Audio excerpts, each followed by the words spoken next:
इंदौर की एक घटना और लोक प्रचलित कथा है कि एक बार महारानी देवी अहिल्याबाई होलकर जी के बेटे मालेराव होलकर का रथ निकला बाजार से और उस रथ से बछड़े की टकरा कर मृत्यु हो गई। दूर खड़ी बछड़े की माँ फिर आकर अपने मरे बछड़े के पास दुखी होकर बैठ जाती है। थोड़ी देर के बाद में उसी रास्ते से महारानी देवी अहिल्याबाई होलकर जी का रथ भी गुजरा और जब उन्होंने देखा कि एक गाय अपने बछड़े के पास बैठी उदास है तो उन्हें ये समझते देर नहीं लगी कि इस बछड़े को जरूर किसी ने मारा है, जरूर इसका एक्सीडेंट हुआ है। उन्होंने आसपास के लोगों से मालूम किया तो पता चला कि थोड़ी देर पहले उनके बेटे का रथ निकला था जिससे टकरा कर बछड़ा चल बसा।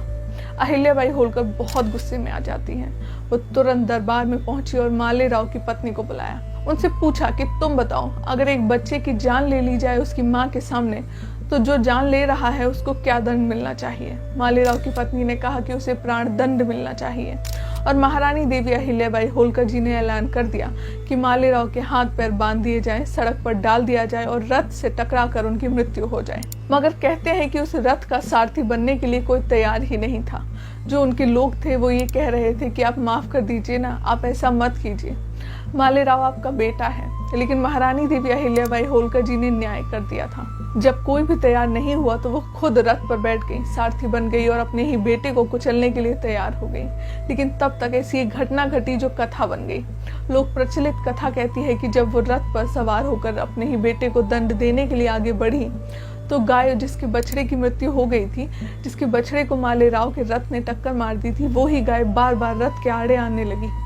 वो बार बार रास्ते में आ रही थी। तब मंत्री ने महारानी जी से कहा कि माफ कर दीजिए अपने पुत्र को, शायद गाय भी यही चाहती है कि अब किसी और के बच्चे की उसकी माँ के सामने जान ना जाए। महारानी देवी अहिल्याबाई होलकर जी ने अपने बच्चे को माफ कर दिया और वो गाय जो बार बार आड़े आ रही थी उसी वजह से उस बाजार का नाम इंदौर में आड़ा बाजार रखा गया। अहिल्याबाई से जुड़ी दूसरी कहानी में आपको पता लगेगा कि अहिल्या जी कभी घबराई नहीं। उनके पास हमेशा हर चीज का उपाय मौजूद था। उन्होंने कभी हार नहीं मानी। 1754 में कुम्हेर युद्ध में जब इनके पति शहीद हो गए तो उस वक्त सती प्रथा बहुत प्रचलित थी और ये चाहती थी कि सती हो जाए। तब उनके ससुर जी मल्हारराव होलकर ने इन्हें मना किया कि नहीं, आपको आगे जाकर इस साम्राज्य को संभालना है। 12 साल के बाद में ससुर जी की भी मृत्यु हो गई। उसके 1 साल के बाद इनके बेटे की भी मृत्यु हो गई। तो फाइनली 1767 में इनको वो साम्राज्य संभालना ही पड़ा।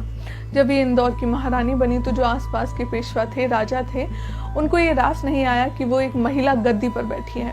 तो उन्होंने प्लान किया कि अब हम आक्रमण करते हैं, क्योंकि अहिल्या एक महिला है और कमजोर भी, तो चलो इस साम्राज्य को हथिया लेते हैं। इसी प्लानिंग के साथ वो सभी इंदौर के पास पहुंच गए। अब क्या किया जाए? तो महारानी देवी अहिल्याबाई होलकर जी ने अपने सेनापति तुकोजी राव के हाथों एक चिट्ठी भिजवाई। चिट्ठी उन्होंने खुद लिखी थी और उसमें लिखा था कि पेशवा साहब, अगर आप युद्ध के लिए आमादा हैं तो आज ही हम इंदौर के दरवाजे खोल देते हैं और युद्ध करने के लिए तैयार हैं। हमारी स्त्रियों की सेना लड़ने के लिए तैयार है। जी हाँ, अहिल्याबाई ने अपनी एक स्पेशल स्त्रियों की सेना बनाई थी। अहिल्याबाई ने लिखा कि हम युद्ध के लिए तैयार हैं, लेकिन सोचिए कि अगर आपने हमें हरा दिया तो इतिहास क्या कहेगा? लोग क्या कहेंगे कि कमजोर स्त्री जो कि शोक में डूबी हुई थी उसको हरा दिया और महान बन गए। सोचिए कि यदि हम जीत गए तो इतिहास क्या कहेगा कि एक नारी की सेना के सामने टिक नहीं पाए बड़े बड़े पेशवा। जरा गौर से सोचिए। बस इतना ही आपसे कहना है। इसके बाद ये जो चिट्ठी थी वो किसी तीर से भी ज्यादा चुभी थी पेशवाओं को। उन पेशवाओं ने तुरंत चिट्ठी लिखी कि रानी साहिबा, माफ कीजिएगा, आपने गलत समझ लिया। हम युद्ध के इरादे से नहीं आए, हम तो शोक व्यक्त करने के लिए आए थे। इस तरीके से बिना जंग लड़े ही, बिना युद्ध लड़े ही महारानी देवी अहिल्याबाई होलकर ने वो युद्ध जीत लिया था। अहिल्याबाई की इस कहानी में तीसरी कड़ी है उनकी भक्ति की। महारानी अहिल्याबाई होलकर जी भगवान शंकर की बहुत बड़ी भक्त थी। अपने पूरे शासनकाल में उनकी सिर्फ ये कोशिश रहती थी कि मुस्लिम इन्वेडर्स से अपने राज्य को बचाया जाए। उनकी ये भी कोशिश रहती थी कि धर्मशालाओं का निर्माण करवाया जाए, मंदिरों का निर्माण करवाया जाए। उन्होंने अपने साम्राज्य में इंदौर में काफी सारे मंदिरों का निर्माण करवाया था। यहाँ तक कि जो मुस्लिम इन्वेडर्स ने तहस नहस कर दिए थे उनका भी उन्होंने पुनः निर्माण करवाया। जो प्राचीन सोमनाथ का प्रसिद्ध मंदिर है उसका भी उन्होंने ही पुनः निर्माण करवाया था। आज भी इसे पुराना सोमनाथ मंदिर के नाम से जाना जाता है। भगवान शिव की पूजा के बिना मुंह में वो पानी की एक बूंद तक नहीं जाने देती थी। पहले वो पूजा करती थी, फिर बाद में पानी पिया करती थी। वो इतनी बड़ी शिव भक्त थी कि उनके शासनकाल में जब भी कोई राजाज्ञा जारी होती थी तो तो उसके नीचे वो अपना नाम नहीं लिखती थी बल्कि श्री शंकर लिखा करती थी। बताया जाता है कि अहिल्याबाई के बाद भी इंदौर के जितने राजा आए सब ने राजाज्ञा पर श्री शंकर ही लिखा। जब तक भारत आजाद नहीं हो गया तब तक राजाज्ञा पर श्री शंकर ही अंकित किया जाता था। जो पैसे थे उन पर नंदी का चित्र था, वहाँ जो रुपए बने उन पर भगवान श्री शंकर का चित्र होता था। मतलब कि सनातन में अपने विश्वास को अहिल्याबाई ने कभी भी किसी से डर कर छिपाया नहीं। उनका मानना था कि अगर आपकी आस्था सच्ची है तो ऊपर वाला सब संभाल लेगा। आज अहिल्याबाई को पूरा देश एक बुद्धिमान, दूरदर्शी सोच वाली शासक के रूप में याद करता है और हमेशा रखेगा भी।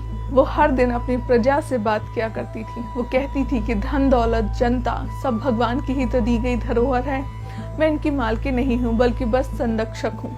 मुझे बस इनको संभालना है और आगे बढ़ाना है। इसी अच्छी सोच के साथ उन्होंने अपने पूरे शासनकाल को चलाया, जो आज भी एक मिसाल है। आप सभी को अहिल्याबाई होलकर की जिंदगी से जुड़ी ये सच्ची कहानी कैसी लगी मुझे कमेंट करके जरूर बताएं।